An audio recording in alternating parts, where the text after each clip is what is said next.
Hello traders, welcome to my new video. In this video, I will teach you understanding market behavior. তো basically আমরা back to back continue করতেছি, but আমি সিরিজটা একদিন দুই দিন 3 থেকে 4 দিন পর আমি কন্টিনিউ করা হইতাছে, বাট আমি নেক্সট সানডে থেকে আমি কন্টিনিউ করব। ওকে, তো আমরা প্রিভিয়াস ডে থেকে যেটা শিখতেছিলাম আন্ডারস্ট্যান্ডিং মার্কেট বিহেভিয়ার। তো আন্ডারস্ট্যান্ডিং মার্কেট বিহেভিয়ার মানে হচ্ছে যে মার্কেটের বিহেভিয়ার, প্রত্যেকটা জিনিসের একটা বিহেভিয়ার থাকে, যেমন প্রত্যেকটা মানুষের এক এক রকম আলাদা আলাদা বিহেভিয়ার থাকে, এরকম সিম্পলি প্রত্যেকটা মার্কেটেরই কিন্তু তার নিজস্ব আলাদা আলাদা বিহেভিয়ার আছে। হ্যাঁ, তো এইখানে কিন্তু যদি আমি কম্পারিজন দেই, তো এই ক্ষেত্রে বিটকয়েনের বিহেভিয়ার একরকম, অ্যান্ড গোল্ডের বিহেভিয়ার একরকম, অ্যান্ড হচ্ছে ফরেক্স যত পেয়ার আছে সবগুলো পেয়ারের বিহেভিয়ার একরকম। হ্যাঁ, আলাদা আলাদা সিরিজ।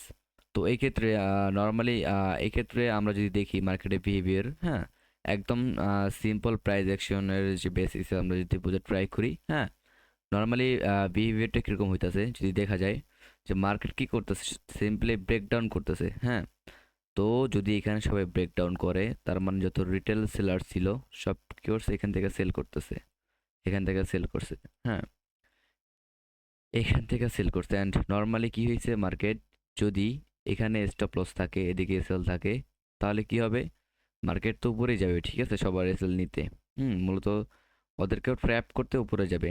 তো এই ক্ষেত্রে দেখেন মার্কেট সিম্পলি আবারও কিন্তু এভাবে এভাবে দেয়, অ্যান্ড এইটারও কিন্তু মার্কেট কি করে, এটারও ব্রেক আউট দেয়। হ্যাঁ, যদি ব্রেক আউট দেয় তার মানে কি বায়ার্স এখানে আসছে। সিম্পলি দেখেন একটা যেখানে একদিকে মার্কেটে সবাইকে ট্র্যাপ করছে এই ভলাটাইল মার্কেটে, অ্যান্ড সিম্পলি এইখানেও কিন্তু দেখেন যারা এখান থেকে বাইং করছিল তাদেরও কিন্তু এসএল নিয়ে নিছে খুব ফাস্ট। হ্যাঁ, এবং এই সেম বিহেভিয়ারই আমি প্রত্যেকবার দেখতেছি মার্কেটে, সেম বিহেভিয়ার। এখানে মার্কেট ব্রেকআউট হয়েছে, কি করছে, মার্কেট আবার নিচে আসছে। তো এইভাবেই সেম ডাইরেকশন, যদি আজকের আমি বিহেভিয়ার বলি মার্কেটের, তো মার্কেট কিন্তু এইখানটা কি করছে, ব্রেকআউট দিছে, ঠিক আছে। যদি ব্রেকআউট দেয় তার মানে কি মার্কেট আবার নিচে আসবে। তো এক্ষেত্রে যারা এখান থেকে লং গেছে অ্যান্ড যারা এখান থেকে বাইং করতেছে সে পুল ব্যাগে, তাদের কি এসএল, ওই তাদের এসএল এইখানে। হ্যাঁ, তো মূলত কি করবে মার্কেট, তাদের এসএল হান্টিং করতে মার্কেট আবার নিচে আসবে। তো এই ক্ষেত্রে ডাইরেকশনও নিচে। আর প্রিভিয়াস কিন্তু স্ট্রং কিন্তু একটা সাপোর্ট ছিল, যে সাপোর্ট থেকে মার্কেট পরপর একবার দুইবার 3 থেকে 4বার মার্কেট বাইং হয়েছে। তো এইবার কিন্তু যদি একবার 5বার হয়েছে, কিন্তু 6বার আবার মার্কেট আই উইল, যে মার্কেট এটাকে ভেঙে মার্কেট বড় ধরনের কিন্তু ব্রেকডাউন দিবে, ঠিক আছে। তো এটাই কিন্তু হতে পারে। অ্যান্ড তো ওয়ান ডেতে দেখি মার্কেটে কিন্তু ট্রেন লাইনও ছিল, 4 আওয়ার যদি যান আপনারা দেখতে পারবেন যে 4 আওয়ারের ট্রেন লাইন। তো ওটারও কিন্তু মার্কেট মূলত ব্রেকডাউন করবে। সিম্পলি যদি দেখা যায় যে আমি এইভাবে যদি মার্ক করি, তো নর্মালি এটারও ব্রেকডাউন হবে।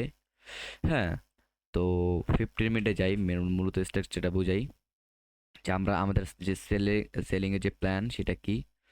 মূলত এইখানে যদি যাই, চারটা অনেকই হিজিবিজি লাগতেছে, বাট এইখান থেকে আপনারা যতটুকু দেখেন যে মার্কেট এখন বর্তমানে যে কারেন্ট সিচুয়েশন আমরা দেখব, সেটা হচ্ছে মার্কেট খুবই ভলাটিলিটি, অ্যান্ড মার্কেট একটা সাপোর্ট নিছে, সাপোর্ট নিয়ে বারবার কি করতেছে, এখানে সেলার্স বারবার এখান থেকে সেল হইতেছে এই পয়েন্ট থেকে, ঠিক আছে। তো তার মানে কি রিটেলার কি করবে, এই পয়েন্ট থেকে সেল করবে, ঠিক আছে। তো অ্যান্ড এইখানে কি হবে, মার্কেট মূলত ব্রেক আউট হবে, অ্যান্ড সবার কি করবে, এসএল হান্টিং হবে। যদি সবার এসএল হান্টিং হয়, তার মানে আমাদের এই যে রেজিস্ট্যান্স লেভেল, আমরা কি করবো, এই রেজিস্ট্যান্স লেভেল থেকে মার্কেটকে সেল দেবো, ঠিক আছে। তো আমাদের পজিশন অনুযায়ী মার্কেটের যে ডাইরেকশন অনুযায়ী কিন্তু মার্কেট নিচে, অ্যান্ড এতটুক আসার হাই চান্স আছে, ঠিক আছে, প্রবাবিলিটি আছে। যদিও কোনো কিছুর 100% প্রবাবিলিটি নাই, তো এই ক্ষেত্রে প্রবাবিলিটি আছে। যদি আমি ট্র্যাপের কথা বলি, দেখেন মূলত এখানে ট্র্যাপ হয়েছে যারা এখান থেকে বাইং করছে, যারা এখান থেকে বাইং করছে মূলত কী হয়েছে, তাদেরও কিন্তু এসএল হান্টিং করছে, ঠিক আছে। তো নর্মালি এটাও কিন্তু যদি প্রিভিয়াস ডে একটা ইয়া থাকে, রেজিস্ট্রে সাপোর্ট হয়, তো নর্মালি কি এখান থেকেও কিন্তু বায়ার্স আসবে। হ্যাঁ, তো এই ক্যান্ডেল এত বড় হয়েছে, তো নর্মালি কি যদি আমি 5 মিনিটে যাই, তাহলে আপনারা দেখতে পারবেন যে বায়ার্স কিন্তু অলরেডি উপরে শিফট হয়েছে, রিটেল বায়ার্স, এই যে অলরেডি কিন্তু বায়ার শিফট হয়েছে, তার জন্য কিন্তু মার্কেট খুবই ভলাটাইলিটি হয়ে গেছে সবার এসএল হান্টিং করার জন্য। যদি নর্মালি এইখান থেকে মার্কেটটাকে ব্রেক আউট দেয়, হ্যাঁ, ব্রেক আউট দেওয়ার সময় মার্কেট কিন্তু সেলিংয়ে অর্ডার রান করে, দেন মার্কেট ব্রেক আউট দিবে, অ্যান্ড আমরা নর্মালি এইখান থেকে আমরা কী করবো, সেল দিব, ঠিক আছে। তো এইসব যত ডাইরেকশন সব কিন্তু আজকে যে ডাইরেকশন ছিল সেটাও কিন্তু ফ্রি টেলিগ্রাম চ্যানেলে দিয়ে দিছি। যদি চান আপনারা জয়েন করতে পারেন, ঠিক আছে?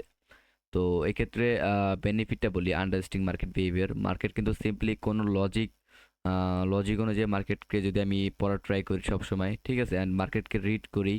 তো আপনারা যদি মার্কেট রিড করতে চান তাহলে অবশ্যই জানাবেন আমাকে, যে আমি কীভাবে শিখাতে পারি সামনের মার্কেটকে রিড করে ভিডিও বানাবো নতুন।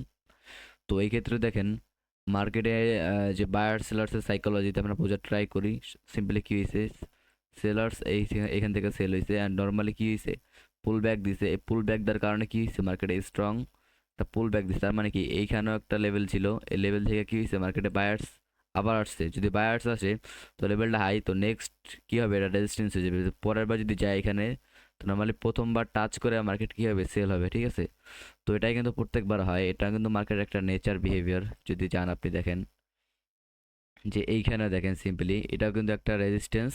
হ্যাঁ, তো এই জোনটাও কিন্তু দেখেন মার্কেট কোনো দিনই হচ্ছে এটাকে টাচ করে না। যখন টাচ করছে প্রথমবার তখনই কিন্তু মার্কেট রেড ক্যান্ডেলে মার্কেট সেল হয়েছে। হ্যাঁ, তাও কিন্তু বিগ একটা ক্যাপচার এখান থেকে ধরা যায় যদি আপনারা নেন। অ্যান্ড প্রিভিয়াস ডে কিছু ক্যাপচার আমরা করছিলাম যে লাইভে, সেটা হচ্ছে আমাদের যে ডাইরেকশন ছিল একদম বাইংয়ের দিকে প্রিভিয়াস ডে কালকের। তো ওইখানে আমাদের একটা সেল যায়, ঠিক আছে, নর্মালি। দেন আমরা এখান থেকে কিন্তু বড় ব্রেকআউটের যে বাইংটা এটা আমরা করতে পারছি। হ্যাঁ, তো এটাই হচ্ছে আজকের ভিডিও। তো আশা করি অন্য কোনো ভিডিওতে দেখা হবে।